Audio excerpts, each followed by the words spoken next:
So in talking about perception, this is what perception means. The way you look at things, what shapes your thinking, what shapes the prisms through which you look at life. These are just, we've all seen this very often, whether the cup is empty or it's full, depending on your state of mind or your emotional state or where you're looking at it. Examples are where some people think that letter number down there, the figure down there is 6, some say it is 9. We've all seen this. So these all speak to perceptions. But what I have done is, I have identified 3 things that I think define the way we look at the world. One is accident of birth. Of course, we don't choose where we're born. The second is the environment, our social relationships as we grow up, our educational establishments, and our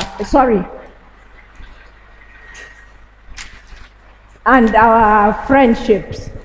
Apart from that, number 3, and that is the one I will dwell on, because that is the one we need to be able to wade through to remain grounded. That is the digital world. So when you look at, for example, an accident of birth, first of all, you had no choice in deciding where you were born. Is there anyone here that decided where they were going to be born? Not the culture, not the religion, not the traditions that were handed down to you from generations. For example, I was born into a Hausa Fulani family. So by being born there, I was nurtured as a Hausa Fulani. I speak Hausa, and my perception of the world was defined by the society I was born into. However, as you grow, and importantly, the existence of these established norms, traditions, and cultures are generally noble. They go towards ensuring that members of the society are grounded. At that time, life was good, life was easy. Then as you grow, you become self-aware and more independent. What influences you and how you view life begin to change. This is because the environment in which you are increasingly exposed now begins to shape the way you think. On your environment, we have social relationships, we have friends, we have our family, we bond together, we discuss, we even argue. Generally, we try to see through the same prism. Our educational institutions imbibe in us some certain cultural values. And so does the work environment, where we adhere to certain cultural norms. At that time, still, like I said, life was good and life was okay. But then the almighty World Wide Web came upon us. The digital world was becoming very real. The world was becoming a global village. A global village means a single community linked by telecommunications, which is happening now. We were evolving into digital citizens. Everybody's opinion was thrown into one big melting pot. The lines between right and wrong became blurred. We started questioning what we were taught, what we knew, and what we believed. With the World Wide Web, after it was created and the world had become a global village, we had information at the tip of our fingers. We could communicate in the speed of light. We could send emails. We didn't have to go to libraries. We now had online libraries, so learning was getting easier. Online newspapers began to get rid of the free readers associations I'm sure you know the free leaders associations. They began to disappear. And yes, you could travel the world without leaving your home. We were happy still. But then, unfortunately, the World Wide Web became the good, the bad, and the ugly. It is now 32 years old. Governments and societies are grappling with how to regulate it. How to regulate a platform that once was meant to help us communicate with each other, connect with family and friends, but is now used to spread hate through the manipulation of minds, mostly via websites that have been established for that purpose. Corporate organizations also began using the World Wide Web to manipulate our preferences for profit. Sadly, because the lines between fact and fiction are now blurred, the agents of discord are beginning to win. They are beginning to cause conflict, and they are beginning to cause crisis. A case in point, for example, is the events leading to the 2019 US elections. I don't need to go into details, I'm sure you know what I mean. Now, with the social media in the middle of concerns regarding the World Wide Web, in targeting specific groups and creating negative perceptions that sometimes lead to conflict, social media now exploded onto the scene. We had Facebook, Snapchat, Twitter, MySpace. Some people have like 6, 7, 8 social media. And we used to reconnect with old friends, family. We would share pictures. We would share our activities. We would share pictures with friends and unknowingly even with enemies. We could form groups and share information that much of the time we couldn't verify, but still swallowed hook, line, and sinker, and information that we would share at the touch of a button. But then those stronger voices began to drown others' voices and opinions, influencing and bullying them into acceptance. Media outlets also realized that they could make you believe whatever they want you to believe. They could make you believe fake news and deep fakes, again leading to conflict. I'm telling you, even lawyers began quoting social media to support their cases. I've watched Sunrise Daily, Channels TV Sunrise Daily before, where the presenter asked the lawyer a question and the man said, but it's all over social media. And that is the lawyer. Public relations, political consulting, and digital companies were established to manipulate the thinking of readers through social media. So now to the crux of the matter. We're talking perceptions. So are our perceptions really ours? Have what we use to shape our thoughts, our thinking, our ideas and beliefs been hijacked by players in a virtual world that control us like wound-up dolls, directing and shaping the prisms through which we look at the world? Now, the crucial question for me here, and for young people, this is specifically to you people, how do you navigate the murky waters of the World Wide Web and social media to stay true to yourself and own your own perceptions? How do you do that? Now, in looking at how you should do that, I've looked at certain things. The greatest tragedy is at the mercy of others. It is now crucial to talk about how to remain grounded. I say the world is now a confused one, with stronger opinions influencing thoughts and perceptions.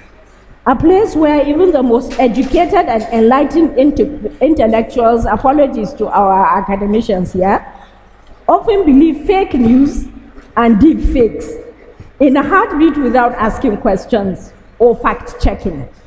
And where the perceived weaker ones believe those intellectuals know it all and they toe the line. Now I ask the following questions. As young people, whose perception drives you? Yours? Someone else's? Have what shaped the prism through which you view the world been hijacked? How do you become resilient to all the noise you are inundated with? How do you wade through, distill the noise until you are able to own your own thoughts, until you are able to reach those various milestones you want to reach on the path to reaching your destination, and until you reach your destinations? So I will share 3 imperatives that I think will help us. And I have to say here that when I listened to Dr. Tafida, I wondered whether I needed to talk about this because he touched on it a bit. Now, imperative number 1 is always remember it is an inside job. So what I mean here is you should look inside of you. What do you really want? What is your passion? That is, if you have one. What do you enjoy? What is your purpose in life? What are your values? Be self-aware. Remember, your perception is your reality. So look within you and ask, do I have tunnel vision? Or am I open to learning? Be focused. At the end of the day, it is up to you. Take responsibility and be accountable to your choices. Again, when you're inundated and bombarded with information in this virtual world of ours, do you step back, tarry a while, think, fact-check, compare notes, seek more credible sources, determine whether the information aligns with your values, your purpose in life, and the paths you wish to take? That's imperative number 1. That is, it is dependent on you. You have to look inwards. As young people, again, I'm sure you've often heard about these oft-repeated statements. Surround yourself with people that reflect who you want to be. Align yourself with people that will help you grow. Let me tell you, that's what I've done over the years. I've aligned myself with people and even groups that I think will help me grow and will make me remain grounded. So what do you do in this case? Once you've answered the questions in imperative 1, what you should do is seek out people that can support you. And here I'm talking about mentors. You seek out mentors. Your mentors would be your sounding boards for your thoughts, ideas, and plans. They should be people who have attained in various facets of life what you are trying to attain in yours. There should be people that have done so driven by values. A mentor is a guide, a motivator, but remember, I'm not talking about these latter-day motivational speakers. I'm not talking about these latter-day motivational speakers. So as you wade through these murky waters, they would help you become grounded. So this question is a bit tricky. But have you observed someone, for example, that you could reach out to as a mentor, someone that shares your values, someone that shares your not culture, but someone that shares the way you're thinking, someone that you think would help you and guide you through those murky waters that I talk about of the global village? You don't have to answer that right now, but think about it. The third imperative for us to remain grounded and own your perceptions and not be manipulated by some others' thinking is imperative 3. Stick with it. Actively and intentionally align with your mentors.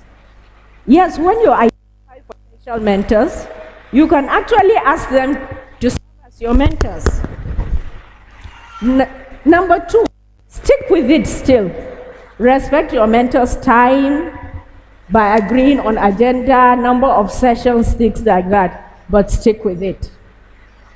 Stick with it, because over time I've noticed a lack of staying power on the part of some of our young people. I wouldn't say all our young people, but please stick with it. Remember that, I need to tell you this, life takes time. It does take time. You're not going to get everything you want in one fell swoop. I have some final words. So the reality is that in this global village we live in, the noise will get louder. The strongest of voices will most times conflict with what we have known to be true. The influences, pressures, subtle or overt, will increase. However, you can stay grounded. I call this era our new world order. So knowing you and what you want and recognizing that you need guidance through those with the expertise and experience are key to helping you distill, drown out the noise, and remain grounded. And when I keep on talking about remaining grounded, is meaning that you know what you want. You're not going to be influenced by negative perceptions. For example, there's too much noise in the world today. When I say too much noise, I'm talking about the bombardment from social media, all various types of inundation. However, it is up to you.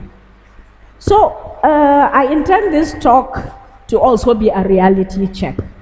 But remember, it is up to you. Like we say in Hausa, wanda beji baruba, ya juhuhu. And to our potential mentors sitting here, I know quite a few of them. Let me say it includes me. Please avail yourself for this role. We have gained the experience, we have the expertise. What do we do next? It is important for us to extend our hand to pull up and help grow younger people that also want to be on that path. Thank you very much.